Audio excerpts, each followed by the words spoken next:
Bienvenidos al análisis geopolítico de hoy, martes 30 de junio, en Geopolítica Diaria. El último día de junio arranca con un choque armado transfronterizo entre Pakistán y Afganistán que dejó decenas de civiles muertos según las autoridades afganas, con una doble presencia diplomática en Doha donde los enviados de Washington y los representantes iraníes están en la misma ciudad sin poder reunirse directamente, y con el impacto de una nueva oleada de ataques rusos sobre Ucrania que mató ayer a más de una docena de civiles, 7 días exactos antes de la cumbre de la OTAN en Ankara. Empezamos donde la urgencia humanitaria fue más inmediata en las últimas horas.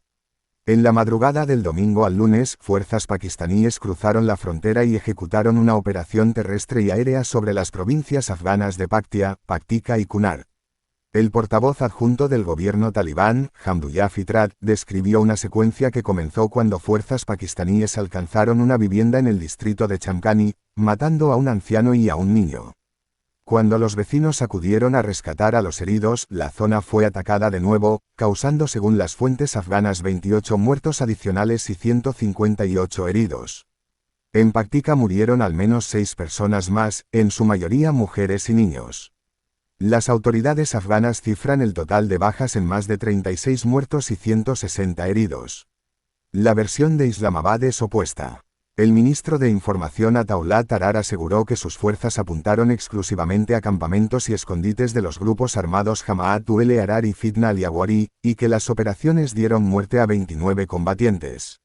Islamabad enmarca la acción como respuesta a una sucesión de ataques en su propio suelo, entre ellos el asalto del pasado domingo al cuartel regional de las fuerzas paramilitares Raniers en Karachi, que mató a 3 soldados pakistaníes. El gobierno pakistaní asegura que estos ataques fueron organizados desde territorio afgano, acusación que el portavoz de la Cancillería talibán rechazó como infundada. Islamabad también insinuó una conexión con India, país que negó cualquier implicación y llamó a Pakistán a examinar sus propias redes antes de señalar a terceros. Ambos gobiernos se citaron mutuamente a sus representantes diplomáticos para protestar formalmente. Un funcionario afgano advirtió en declaraciones recogidas por la agencia Associated Press que los ataques no quedarán sin respuesta, y el Ministerio de Exteriores talibán señaló que Afganistán defenderá su soberanía territorial. Esta nueva escalada llega 3 semanas después de una primera serie de incursiones pakistaníes en junio, dentro de un ciclo de acción y represalia activo desde febrero que una mediación china en abril no logró detener. La brecha es estructural. Pakistán acusa al gobierno talibán de tolerar grupos que atacan en su suelo, Kabul lo niega. En ausencia de cualquier mecanismo diplomático institucionalizado entre un Estado con capacidad nuclear y un gobierno sin reconocimiento internacional formal, este flanco sigue siendo uno de los más imprevisibles del panorama geopolítico actual. A ello se añade que el gobierno talibán dice no tener control pleno sobre la totalidad de su territorio, lo que hace casi imposible atribuirle responsabilidad directa sobre lo que ocurre en sus zonas más remotas, y crea un círculo de violencia que ninguna de las partes ha logrado interrumpir de forma duradera. Esta misma tensión entre la lógica de los ataques y el espacio de la diplomacia aparece, con sus propias características, en Oriente Medio, donde el proceso de negociación entre Washington y Teherán atraviesa hoy uno de sus momentos más ambiguos. El presidente Donald Trump anunció ayer que sus enviados Steve Witkoff y Jared Kushner viajarían a la capital catarí para reuniones de alto nivel con Irán. Sin embargo, el portavoz de la Cancillería iraní, Esmail Baghai, afirmó en declaraciones públicas que Teherán no tiene previsto reunirse con funcionarios estadounidenses a ningún nivel en los próximos días. La contradicción quedó aclarada hoy cuando el portavoz del Ministerio de Exteriores de Qatar confirmó que los enviados de Washington se reúnen con los mediadores cataríes, no directamente con la delegación iraní. Teherán tiene previstas sus propias conversaciones con Qatar el miércoles para revisar las cláusulas del memorando de entendimiento firmado el 17 de junio, el acuerdo de cese de hostilidades entre Washington y Teherán, y para tratar la situación de los activos iraníes congelados. Qatar aclaró además que los $6.000 millones de ese fondo todavía no han sido transferidos a Irán. El episodio subraya la fragilidad del proceso. El fin de semana pasado se produjeron nuevos intercambios de fuego en las inmediaciones del estrecho de Hormuz, la vía marítima por la que transita una parte esencial del petróleo global. Datos de la empresa de inteligencia marítima Kpler, recogidos por CNN este martes, señalan que el lunes solo 40 buques transitaron el estrecho, y únicamente 16 utilizaron la ruta iraní, a una fracción del tráfico habitual previo al conflicto. Teherán rechazó la propuesta francesa de una presencia internacional en las operaciones de desminado e insiste en mantener el control exclusivo de esa tarea. Este proceso iraní está directamente vinculado al escenario en el Líbano.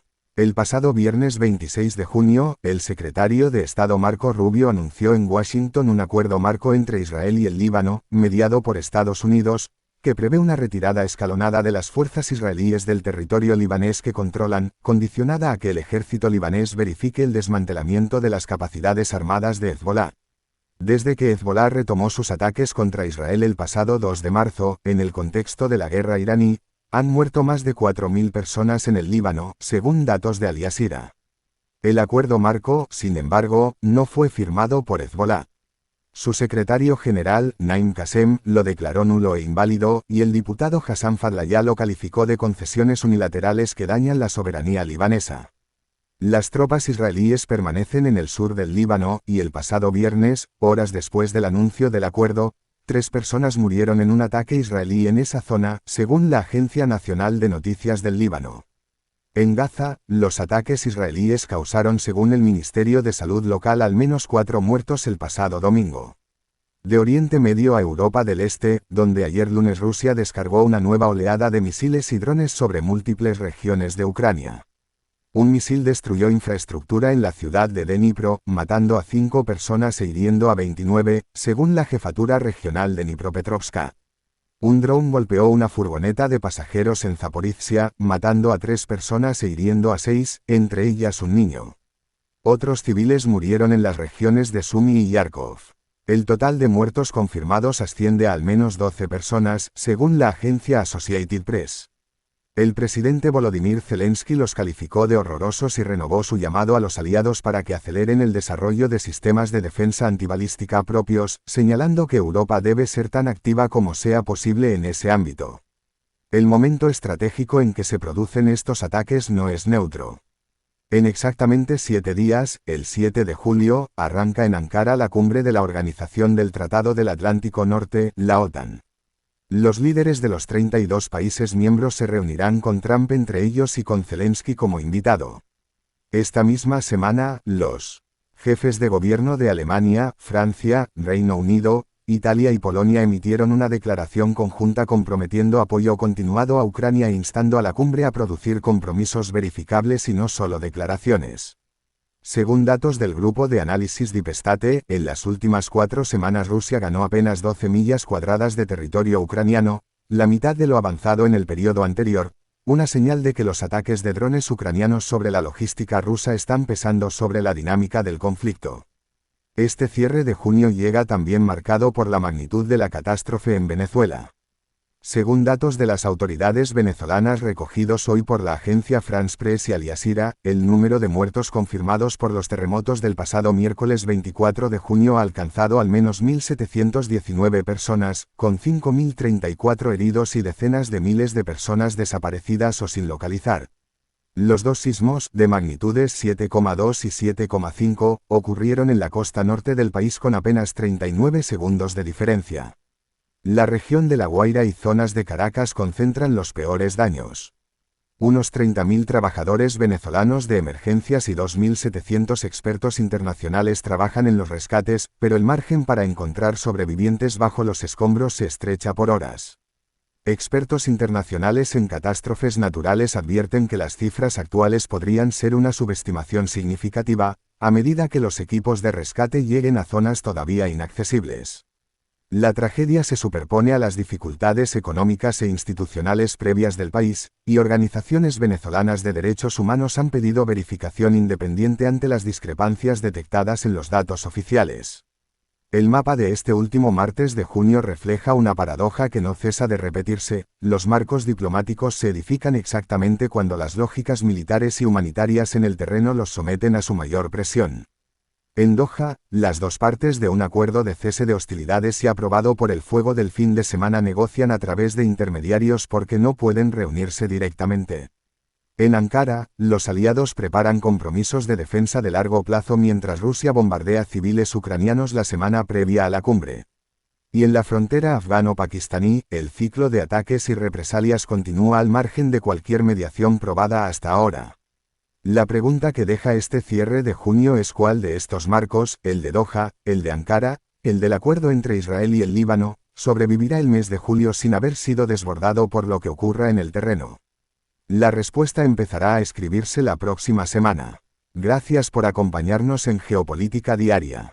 Si este análisis les resultó de valor, suscríbanse al canal, déjenos su me gusta y compártanlo con quienes quieran entender el mundo con rigor y sin ruido.